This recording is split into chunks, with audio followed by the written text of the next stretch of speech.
Congratulations, Michael. Put that into words. I don't think I can. Just not on my best, but true great determination and the will to win, I guess. Then I think I showed that up on stage. What were you thinking at 10-8 down? I can still win as long as they're all four, and then I get that one. If he gives me one chance to break, I'll check it. 10-9, he gives me the one chance at 108. Checked in and went for a break. That was the worst thing ever. I felt like I was coming into it a bit. I'm not saying I played bad all the game, but I thought at 10-8 down, I won the next two. He'd feel it a lot more than me, and we got 5 minutes break. I don't think that helps. It helped him, it didn't help me. What were you thinking at 11-all? Can't miss. Especially when I played really well and then I left. The 161, I seen Whitey do it the other day. Went treble 20, went for the 19. I thought if I made 19, go for the bull. I get a single shot then. I went that way, but the treble 19, I thought tops, I'm never going to miss. Yeah, 8 darts later, I'm still on double 5. And I just swore over the moon, I got the win. I know it tried to desert me in the last 2 legs, but I took the chances when they got given to me. What does it mean now to get to the quarterfinals? Everything. I think I say in every single interview, my only aim when I come into a tournament is quarterfinals. Once I get to them quarters, then I think about winning it. Then, I mean, the last day it's a different mentality. As long as I get there and then you win the last day, it's different mentality. It's 2 more games to the final, and then who knows? Once you get there, things could change. Are you rewinding 2 years? And you reached the final, didn't you? Last time we were in Blackpool. I don't know if I'm rewind 2 years, because I remember you seeing me when I threw the trophy across the room. I started crying in the interview, but no, I want to make this final this year. I want to put things right, and I think I say in every, I've lost in every TV final at the minute, but I want to get there and I want to just prove to myself that I know I'm good enough. I'm sick of telling myself I'm good enough. I've got everyone telling me that I will win one, but how long does it take before I keep losing and losing and losing? So I just want to get there now and put everything right.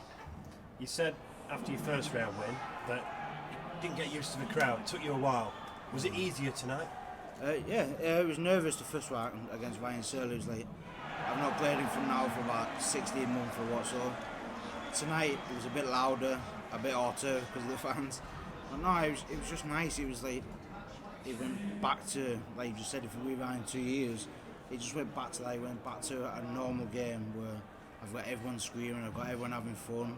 Yes, there was some whistles, some boos early on, and then we started doing to Jose near the end, which I wasn't happy about. And you see me in other games where I've tried to tell the crowd shut up, and it's put me off. I was like, no, crack on, like we do doing. I just want to get on my game. But no, you've got them fans in there. It's you're back into an enclosed room, and you've got demons to talk to instead of. With them fans, you can't really talk to yourself. You can't get on with it because they're screaming that loud. It just takes everything out of them. Well, congratulations and good luck in the next round. Thank you very much. Cheers, sir. Just wait a second and let all get sat down. I hate it,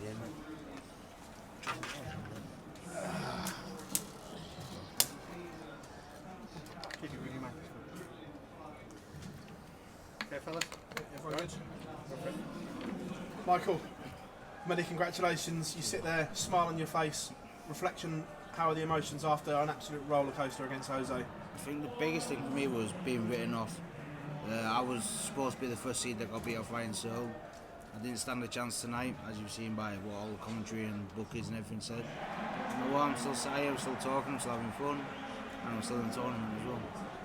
What did it mean to you? Because we saw at the end, probably one of the biggest celebrations I've seen to you, the heart up to the family, to show everyone how much Bully Boy cares about these still. It's because I didn't do it when I walked out. Because for the last 12 months, 16 months, Jose's been doing it. Like, it's kind of mine. I don't copyright, but it's kind of what I do. And then he did it again on his walk, and I went, no, I'm not going to do it today. I'm just going to do it when I beat him. And I think it was like the 4th or 5th leg. Every time he hit 180, he kept pointing up like this. I thought, no, I'm going to hit one, I'm going to do it back. But then he went out and 11 darts, didn't he? I was like, just looked like a right mug here. I was like, just don't do anything. But once you win that winning leg, you do everything what it's supposed to be. Where I give it large, I give it the heart to everyone as well. What's going through your mind when you've got 108 left? How are the emotions and how do you keep it all together in that moment? I wasn't missing. I knew for a fact I wasn't missing that. I was more scared when I come back for the tops from the 161 and I left it. And I was like, hit this, his head's going to go because I was it 10-8 or 10-9? I hit that and I thought, he's starting to go now. So if he hit the tops, game over, and then I think it took me 9 yards to hit it. But that 108 I was never missing it. I knew for a fact I wasn't missing it. The only thing that I thought I'd miss was the 17. I thought I'll hit 17, treble 17, I'll go for double 17. 17, treble 19, I'll go back for double 17 then. Because I always drop low when I go for trebles. Luckily enough it sank in, perfect 17 and then smack bang in tops. The break came at the wrong time though, 10-0, you were flying and there was a break. Did that really kill your momentum? Yeah. When I was 10-8 down, I go back to 10-0, I was like, right, Joe Dart's now all throw and he's not going to get close to you. And when he hit the double, the music come on, I thought, well, for a break now he gets to reset himself, he gets to do everything right. Well, luckily enough, I come back out. I didn't play the best, but I just took my chances when out too, the last 2 legs. Last one from me. England World Cup place. A lot of talk about it. With Chizzy obviously going early, you got one eye on that now as well? No, I've got one eye on winning this tournament. I'm in the quarters, that's all I wanted to do. And I've got one eye on winning now. If I win it, I know I'm in. But my main priority is winning this tournament.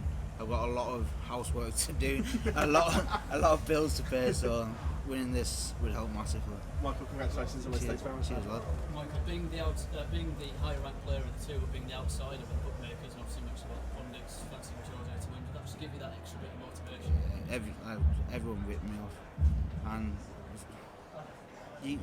sometimes you can do it and sometimes you can't. And I was like, this is a tournament that's been really good to me the last 2 years. I know I didn't have the best semis last year against Anderson, but I was like, it's a tournament that I used to go first round, second round, first round. Last 2 years, finals, semis. I was like, no one's beating me. You can write me off all you want. I was supposed to get smashed off, so I was supposed to get smashed tonight. And you're still asking me these questions, so it means I'm still in, I'm still fighting, I'm still wanting to win. And I'm showing this game doesn't get boring to me. I want everything, and I'm showing it on the stage as well. Do you think after tonight then it's about time more people start talking about Michael Smith as a key contender for this? No, I hope the next game they're going to write me up again. It's Joe Cullen or Peter Wright, I hope they said they're going to smash me again. It just gives me that extra bit, and it just gives me that little bit more fight that I need. So I'm hoping I'm last favourite going into the game. The next round, probably 100 to 1 to win it. And if Joe Cullen or Peter Wright, I'm 7 to 1 to win that game. I just want it that way, because I just want to prove people wrong. Am I right in saying you go back home between games? Does that help you switch off from the tournament? Well, I used to love my own bed, but Casper was sleeping here since we moved out. And at the minute, I've got 3 fans in my bedroom, I've got blinds down, I've got blankets up over the windows. It's so hot, it's unreal. And Casper just will not do one. So I woke up this morning, dead leg, bad back, and I was like, 9:30, I said, Casper, you're going to have to go downstairs. Just leave me alone. Then I realised she was out getting nails done. So I was like, I'm going to have to go now. Went back up at 11 when she came in, tried to have some sleep, didn't happen, wouldn't leave me alone. Still sweating, the bed was absolutely ringing. It's that warm, but we just need some nice aircon. So maybe when they'll play next, tomorrow or Friday, if I win that, I'll stay over and just Casper can either sleep with his mum. I just need some really nice aircon and a decent night's sleep. I think you sleep after tonight. Yeah, cheers, Paul. Thank you. Michael, what's the different mentality to this year and to previous years? Because you are going to these matches as an underdog, despite maybe going a little bit under the radar. I think I said it after the Searle game where when I used to play the UK Open, I used to be always on like board 7, board 8. It wasn't a lot. I think I played Dave Ladd in my first year. They needed to put us on board 12 at car park. That's how bad it was. But no, I just want to go back to just fighting, trying to get my rankings and trying to get into the 64, into the 32, into the 16, and it's seeing now I'm fighting and battling, and it's like if I'm in the top 10, top 8, you kind of sit back on your morals and go, I'm qualified for the TVs anyway, I don't need to do anything, and that's I've never made it in this game. I've got up there and I've done everything, but I've never made it, and that was kind of something I need to tell myself. When I got dropped from the Premier League this year, it was like, even you can say it, you're just relaxing, you're relying on your ranking, and I think you're starting to see I'm not playing the best, but I'm still fighting, I'm hitting what I need to do everything, and it's just resetting and getting back to everything.